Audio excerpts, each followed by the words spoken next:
அன்புமணிதான் பாமக தலைவர் என்று கூறிய தேர்தல் ஆணையம் அதனை திரும்ப பெற்றுவிட்டது என்றும் மாம்பழ சின்னத்தை அன்புமணி பயன்படுத்தக்கூடாது என்று தெரிந்துவிட்டது எனவும் ராமதாஸ் தரப்பினர் கூறுகிறார்கள். ஆனால் இதனை மறுத்துள்ள அன்புமணி தரப்பினர் டெல்லி உயர்நீதிமன்றத்தில் அப்படி ஒரு வாதமே நடைபெறவில்லை என்று தெரிவித்துள்ளனர்.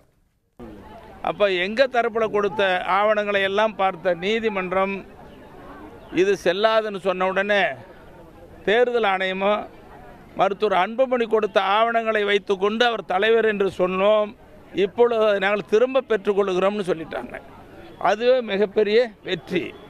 அப்புறம் பாட்டாளி மக்கள் கட்சி தலைவர்னு அவர் சொல்ல முடியாது. மாம்பழ சின்னம்னு தேர்தல் ஆணையம் கடிதம் கொடுத்துருந்தது. பீகார், தமிழ்நாடு, புதுச்சேரிக்கு மாம்பழ சின்னம் மருத்துவர் அன்புமணிக்குன்னு கொடுத்துருந்தது. அதுவும் இல்லை, முடக்கி வைக்கப்பட்டது. யார் தலைவர் என்பதை நீங்கள் சிவில் நீதிமன்றத்தில் முறையீடு செய்யுங்கள், சிவில் நீதிமன்றத்துக்கு போங்கன்னு நீதிமன்றம் சொல்லிடுச்சு. அதனால் மருத்துவர் ஐயா அவர்களுக்கு மிகப்பெரிய வெற்றி கிடைத்ததாக, பாட்டாளி மக்கள் கட்சிக்கு வெற்றி கிடைத்ததாக நாங்கள் பார்க்கிறோம்.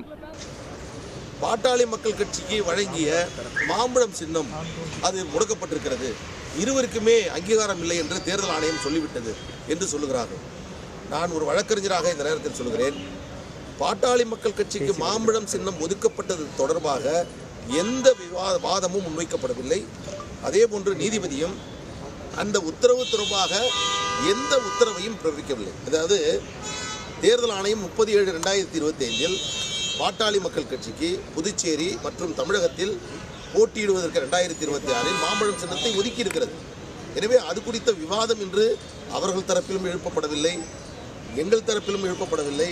நீதிமன்றமும் தெளிவாக சொன்னது, சின்னம் ஒதுக்குவது தொடர்பான பிரச்சனையில் இப்பொழுது நாங்கள் தலையிட விரும்பவில்லை, அது தேர்தல் ஆணையத்துடைய முடிவுக்கு உட்பட்டது என்று சொல்லியிருக்கிறது. உடனுக்குடன் செய்திகளை தெரிந்து கொள்ள சன் நியூஸ் பெல் ஐகானை கிளிக் பண்ணுங்க.